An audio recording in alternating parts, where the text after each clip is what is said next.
আসসালামু আলাইকুম। Shimul memorial north south school and কলেজের সকল শিক্ষার্থীকে স্বাগত। কেমন আছো তোমরা? করোনা বেশ কিছুদিন হয়ে গেছে, করোনা আমাদের সাথে আছে, আমরাও করোনার সাথে আছি, তাই না? কিন্তু আমরা কিছু কিছু অভ্যস্ত হয়ে গেছি। আমরা এই অভ্যাসগুলো চেঞ্জ করবো না।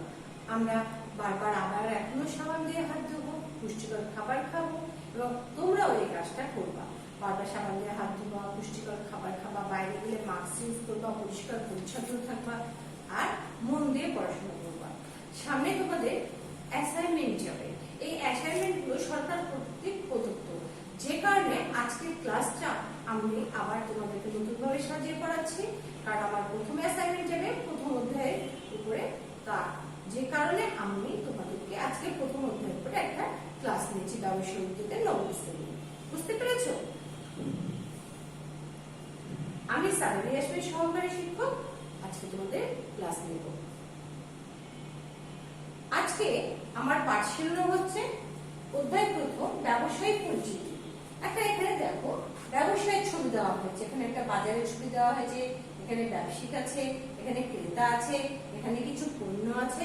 অর্থাৎ ব্যবসায়টা কি সেটা বোঝানোর জন্য আমি এই ছবিটা ব্যবহার করেছি। আজকের শিক্ষণফল হচ্ছে কি, ব্যবসায়ের ধারণা, উৎপত্তি এবং ক্রমবিকাশের ধারা বর্ণনা করতে পারবে, ব্যবসায়ের আওতা ও প্রকারভেদ ব্যাখ্যা করতে পারবে, ব্যবসায়ের উপর প্রভাব বিস্তারকারী পরিবেশের উপাদানগুলো চিহ্নিত করতে পারবে। আজকের আলোচ্য বিষয় আগে দেখো আমি তোমাদেরকে দুটো ছবি দিয়েছি। একটা হচ্ছে এটা কি দেখাচ্ছে, দেখো এটা একটা ডাক্তারের চেম্বার, একজন রোগীকে দেখছে। এটা তোমাদের ব্যবসায়ের যে আওতা আছে বা প্রকারভেদ আছে, সেখানে যে প্রত্যক্ষ সেবা আছে, সেখানে তোমাদের এই ছবিগুলো কাজে লাগবে। এটা একটা কি লয়ারের চেম্বারের ছবি দেওয়া হয়েছে। এখন আজকের আলোচ্য বিষয় কি দেখো, ব্যবসায়ের ধারণা, ব্যবসায়ের উৎপত্তি ও ক্রমবিকাশ, ব্যবসায়ের আওতা ও প্রকারভেদ। এই আওতা ও প্রকারভেদের মধ্যে কি কি পড়ছে? শিল্প, বাণিজ্য, প্রত্যক্ষ সেবা। তারপরে কি আছে দেখো, ব্যবসায় পরিবেশ। ওকে, আচ্ছা এখন আমরা যাই ব্যবসায়ের ধারণা। আসলে ব্যবসায়টা কি? এখানে একটা ছবি দেওয়া হয়েছে, যে একটা দোকানে ছবি দিয়েছি, আমরা একটা বিজনেসের দোকানে ছবি দিয়েছি, কিন্তু আসলে ব্যবসায়টা কি এটা আমাদেরকে জানতে হবে। একটা মানুষ যখন একটা কর্মকাণ্ড করতে চায়, তখন যদি প্ল্যান করে যেখান থেকে কোনো আর্থিক উপার্জন হবে না, সেটা কিন্তু ব্যবসার ভিতর পড়ে না, সেটা শুধুমাত্র এই কাজ। কিন্তু যখনই একটা আর্থিক লেনদেন হবে এবং সেখান থেকে কিছু উপার্জন হবে বা ক্ষতি হোক না কেন, এটা ব্যবসার মধ্যে পড়ে। অর্থাৎ সাধারণ অর্থে কি বলে, যে মুনাফা অর্জনের লক্ষ্যে পরিচালিত অর্থনৈতিক কর্মকাণ্ডকে ব্যবসা বলে। অর্থাৎ মুনাফা অর্জন হবে, আমি যে কাজটা করতে যাব সেখান থেকে আমার মুনাফা আসতে হবে। এখন সাপোজ ধরো যে সেলিম একটা কাজ করবে, পাড়া মহল্লায় একটা ক্লাব আছে, সেখানে কিছু দুস্থদেরকে পড়াশোনার ব্যবস্থা করবে, কিন্তু বিনা পয়সায়। এটা কিন্তু ব্যবসা হবে না। কিন্তু সে যদি একটা গানের স্কুল করে, কিন্তু সেখান থেকে সে পারিশ্রমিক নেয়, যে গান শিখে একটা পারিশ্রমিক সে নিবে, তখন কিন্তু সেটা ব্যবসা হবে। অর্থাৎ লক্ষ্যটা হবে কি, মুনাফা অর্জন করা, এটাই হচ্ছে মূল লক্ষ্য।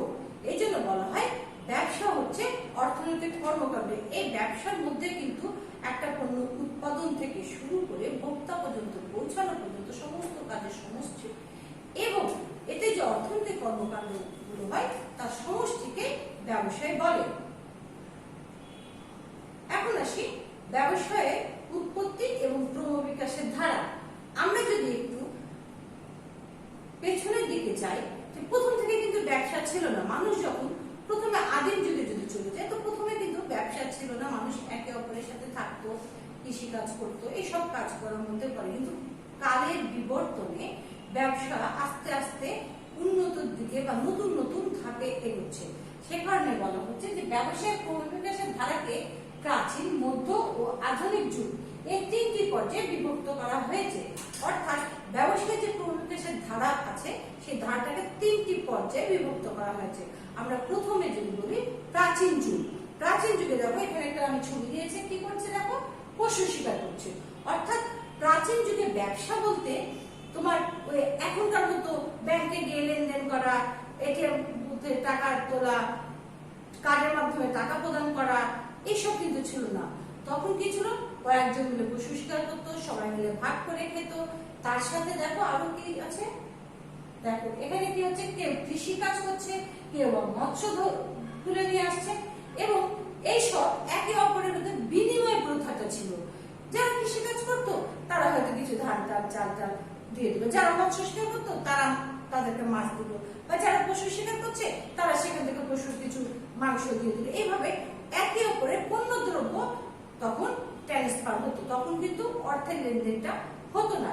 এখানে তোমাদেরকে ছবিগুলো দেখানো হয়েছে, দেখো তোমরা ছবিগুলো দেখলে তোমরা বুঝতে পারবা যে কেউ কেউ পাথর দিয়ে অস্ত্র তৈরি করছে, কেউ বা মাছ ধরে আনছে, কেউ বা পশু শিকার করে আনছে, কেউ আগুন ধরাচ্ছে, এখানেও তাই। এগুলো হচ্ছে প্রাচীন যুগের ছবি। এবার আসি মধ্যযুগ। মধ্যযুগে এসে কি হলো, বিনিময় প্রথাটা শুরু হলো। মধ্যযুগে এসে কিন্তু আমরা তখন উপলব্ধি করতে পারলো যে শুধুমাত্র পণ্য দিয়ে হবে না, এখানে লেনদেন শুরু হলো। লেনদেনটা কিসের হলো, এখানে প্রথমে কড়ি, বিভিন্ন ধরনের কড়ি, এখানে তোমরা যদি ছবি দেখো, দেখো বিভিন্ন কড়ি, শামুক, ঝিনুক, এগুলো ইউজ করতে লাগলো বিনিময় হিসেবে। পণ্যের মান অনুযায়ী বিভিন্ন দ্রব্য দিয়ে এটা বিনিময়ের মাধ্যমে ক্রয় বিক্রয় করা হলো। পরবর্তীতে কি আসলো, পরবর্তীতে তোমার স্বর্ণের, রূপার এরকম মুদ্রাগুলো আসলো, যেগুলো আমরা মধ্যযুগে ব্যবহার করি। কিন্তু একটা সময় গিয়ে আস্তে আস্তে ডেভেলপ করতে করতে কিন্তু মধ্যযুগে আমাদের শিল্প বিপ্লবের যে কাহিনীটা সেটা শুরু হয়। কারণ ব্যবসাটা তখন বাজার তৈরি হয়, আদান প্রদান হয়, ব্যবসা বাজার কারখানা তৈরি হয়, এগুলো কিন্তু সবই মধ্যযুগে হয়েছে। পরবর্তীতে বর্তমানে কি হয়েছে, আধুনিক যুগ। আধুনিক যুগে দেখো আমি এখানে ছবি দিয়েছি, আধুনিক যুগে শিল্প বিপ্লব ঘটে গেল, তাই না? এখানে কারখানা ছবি দেওয়া হচ্ছে, এখন বড় বড় প্রতিষ্ঠান, সেখানে কাজকাম কিন্তু অনেক ফাস্ট। সে আদিম যুগের মধ্যে কিন্তু আমরা পাবো না। এখন কিন্তু বিভিন্ন কারখানা, সেখানে অনেক অত্যাধুনিক যন্ত্রপাতি, অত্যাধুনিক আদান প্রদান অর্থাৎ দেখো আমরা পরবর্তীতে কি পেলাম, মোবাইল ফোন। মোবাইল ফোন বলো, ইন্টারনেট বলো, তথ্য প্রযুক্তির যে ব্যবহারগুলো সেগুলো আসলে হচ্ছে কোন যুগে, আধুনিক যুগে। এবং ব্যাংকিং যে লেনদেনটা, অর্থাৎ ব্যাংকের মাধ্যমে যে লেনদেনটা, বিভিন্ন সংস্থা, বিভিন্ন ব্যাংকের মাধ্যমে, এটিএম বুথের মাধ্যমে, এই কার্ডগুলোর মাধ্যমে এখন লেনদেন হয়। এগুলো হচ্ছে আমাদের আধুনিক যুগে পড়ে। এবার নেক্সটে দেখো ব্যবসার আওতা এবং প্রকারভেদ। ব্যবসার আওতাটা কি আমরা যদি একটু দেখি, দেখো বর্তমানে ব্যবসায় শুধু পণ্যদ্রব্যের ক্রয় বিক্রয়ের মধ্যে সীমাবদ্ধ নয়। পণ্যদ্রব্য ও সেবাকর্ম উৎপাদন, পণ্যদ্রব্য বিনিময় ও এর সহায়ক কাজের সমষ্টিকে ব্যবসায় বলে। আধুনিক ব্যবসায়ীকে প্রধানত তিন ভাগে ভাগ করা যায়। সেটা কি কি, একটা শিল্প, বাণিজ্য, প্রত্যক্ষ সেবা। এখানে আমি একটি ছবি দিয়েছি, দেখো উৎপাদন শিল্প। এখানে সিমেন্ট কারখানার একটি ছবি দেওয়া হয়েছে, অর্থাৎ এগুলো শিল্পের মান করে। শিল্পটা কি, একটা পণ্য কাঁচামাল থেকে শুরু করে ভোক্তার ব্যবহার উপযোগী তৈরি করা পর্যন্ত যাবতীয় কাজ শিল্পের মধ্যে পড়ে। অর্থাৎ এখানে শিল্পটা হচ্ছে একটা র ম্যাটেরিয়ালকে ভোক্তা ব্যবহার উপযোগী করে দেওয়া। এখন আমরা যদি একটু দেখি যে শিল্পের মধ্যে আমাদের কি কি পড়ছে, দেখো প্রজনন শিল্প, নিষ্কাশন শিল্প, নির্মাণ শিল্প, সেবামূলক শিল্প, উৎপাদন শিল্প। এটা হচ্ছে শিল্পের মধ্যে পড়ছে। খ নম্বরে কি আছে, বাণিজ্য। বাণিজ্যের মধ্যে কি পড়ছে, পণ্য বিনিময়, অর্থাৎ ক্রয় বিক্রয় যোগ্য, একে অপরের সাথে এক জায়গায় ক্রয় করে আরেক জায়গাতে বিক্রি করা, পাইকারের কাছ থেকে নিয়ে খুচরা বিক্রেতার কাছ থেকে ভোক্তা, এই সব কিছু ক্রয় বিক্রয় পণ্য বিনিময়ের মধ্যে পড়ে। তারপরে পরিবহন, এক স্থানের পণ্য অন্য স্থানে নিয়ে যাওয়া আসা করা, যেটা সেটাও তোমার বাণিজ্যের মধ্যে পড়ে। গুদামজাতকরণ, গুদামজাতকরণ অর্থাৎ কাল, সময় কাল এর যে উপযুক্ত সৃষ্টি হয়, অর্থাৎ একবারে পণ্য উৎপাদিত হয়ে সে পণ্য তো একবারে ব্যবহার হয় না, সে পণ্যটা বিভিন্ন সময় ব্যবহার হয়, তাহলে সেটাকে সংরক্ষণের জন্য যেটা করা হয় সেটা হচ্ছে গুদামজাতকরণ।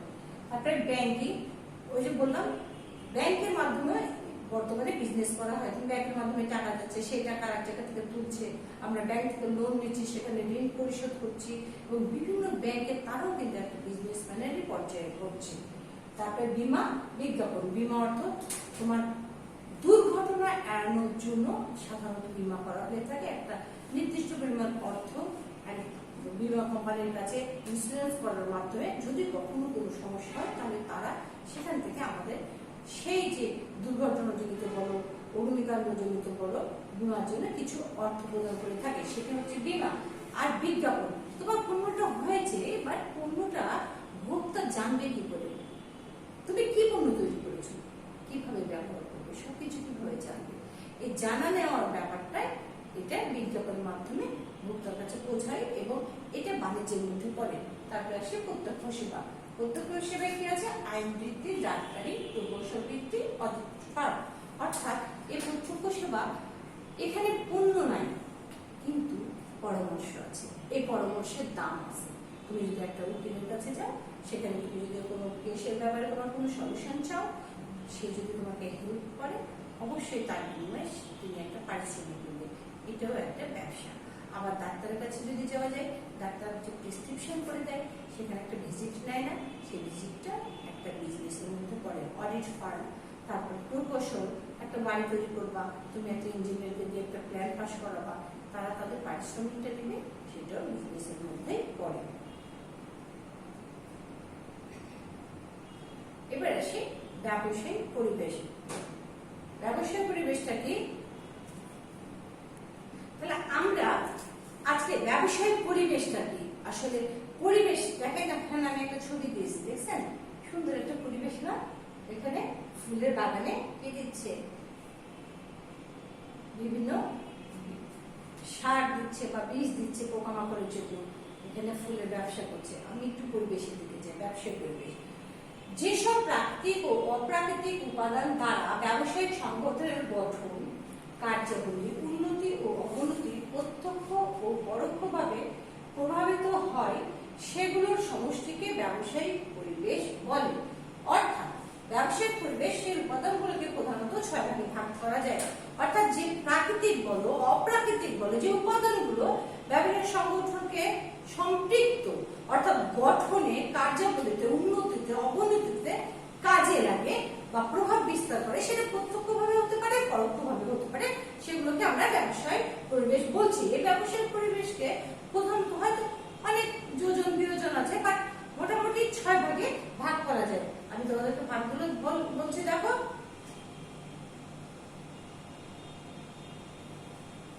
প্রাকৃতিক পরিবেশ, অর্থনৈতিক পরিবেশ, রাজনৈতিক পরিবেশ, সামাজিক পরিবেশ, আইনগত পরিবেশ, প্রযুক্তিগত পরিবেশ। এখানে 6টা ভাগের কথা বলা হয়েছে। অর্থাৎ প্রাকৃতিক পরিবেশ, প্রাকৃতিক পরিবেশের মধ্যে কি কি পড়ে বলতো? জলবায়ু, নদ নদী, আবহাওয়া, তাই না, ভূমি, এগুলো প্রাকৃতিক পরিবেশ। অর্থনৈতিক পরিবেশ, যে এলাকায় বিজনেস করা হবে সেখানকার ব্যাংকিং ব্যবস্থা, লোন নেওয়ার ব্যবস্থা আছে কিনা, অর্থের ঠিকভাবে যোগান আছে কিনা, ব্যাংক বীমা ঠিকভাবে আছে কিনা। রাজনৈতিক পরিবেশ, রাজনৈতিক স্থিতিশীলতা আছে, সরকার কি রাজনৈতিক আমাদের যে বিজনেসের নিয়ম নীতিগুলো কোন দিকে এগোচ্ছে, আমাদের বিদেশের সাথে সম্পর্ক বিজনেসের কেমন আছে, এগুলো সবই রাজনৈতিক পরিবেশের মধ্যে পড়ে। তারপরে আসে সামাজিক পরিবেশ, কেমন সমাজে বাস করবা, কোথায় বিজনেস করবা, সমাজটা কেমন হবে, সেখানকার ঐতিহ্য কি, সংস্কৃতি কি, তাদের রুচিবোধ কি, এগুলো জানতে হবে। সমাজটা সম্পর্কে জানতে হবে। যে সমাজের মানুষের জন্য পণ্য তৈরি করতে হচ্ছে সেই সম্পর্কে বুঝতে হবে, সেটাই না সামাজিক পরিবেশ। তারপরে আসে আইনগত পরিবেশ, এখানে আইনগুলো আছে কিনা, ভোক্তা আইন বলো, পণ্য উৎপাদনের যে আইন, সরকার জানে কিনা, এটা বৈধ কিনা, অবৈধ কিনা, সব বিভিন্ন আইনগুলো আইনগত পরিবেশের মধ্যে পড়ে। প্রযুক্তিগত পরিবেশ, বর্তমানে ব্যবসা তোমরা সবাই জানো যে প্রযুক্তির ব্যবহার অপরিহার্য। তোমাকে একটা ইমেল করতে হবে, তোমাকে ফ্যাক্স করতে হবে, সেগুলোর ব্যবহার তুমি জানো কিনা, না জানলে সেটা তোমাকে শিখতে হবে, জানতে হবে। কারণ তুমি ব্যবসা করতে গেলে বিভিন্ন শহরের সাথে বা বিদেশের সাথে তুমি তো আর সশরীরে যেতে পারছো না, তাহলে তোমাকে এই প্রযুক্তির ব্যবহার, বর্তমান যে প্রযুক্তির ব্যবহারগুলো, সেগুলো তোমাকে জানতে হবে, বুঝতে হবে এবং শিখতে হবে। এখানে আমরা একটা ছবি দিয়েছি, দেখো, একটা প্রকল্পের ছবি দিয়েছি। এগুলো কিন্তু একটা বিজনেস, তাই না? এখন বিভিন্ন প্রকল্প হচ্ছে, সেগুলো লেনদেন হচ্ছে, আমাদের পরিত্যক্ত যে জমিগুলো ছিল সেগুলোতে প্রকল্পগুলো করছে এবং বিক্রি হচ্ছে, সেগুলো থেকে সরকার আয় করছে এবং জনগণেরও কি আবাসস্থলের সুবিধা পাচ্ছে। ওকে, আজকে যে পড়াটা হলো তার একটু মূল্যায়ন প্রশ্ন দেখো। ব্যবসায় কাকে বলে?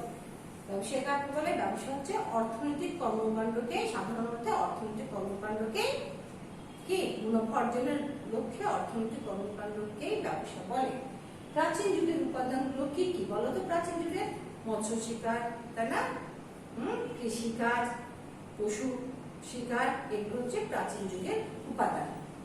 মোবাইল ব্যাংকিং প্রচলন হয় কোন যুগে? মোবাইল ব্যাংকিং প্রচলন হয় আধুনিক যুগে। মনে থাকবে, আধুনিক যুগে। ব্যবসায়ের প্রকারভেদগুলো কি কি? ব্যবসায়ের প্রকারভেদ কি কি? তিনটা না, শিল্প, বাণিজ্য, প্রত্যক্ষ সেবা। মনে থাকবে, শিল্প, বাণিজ্য, প্রত্যক্ষ সেবা। নেক্সট যে আমরা তোমাদের দ্বিতীয় অধ্যায়ের পর ক্লাস নিব, এই দ্বিতীয় অধ্যায়ের পরে তোমাদের একটা রিভিশন ক্লাস নেওয়া হবে। আজকের মধ্যে তোমাদেরকে এখানেই ক্লাস শেষ করছি। শুভেচ্ছা দিন, ধন্যবাদ সবাই।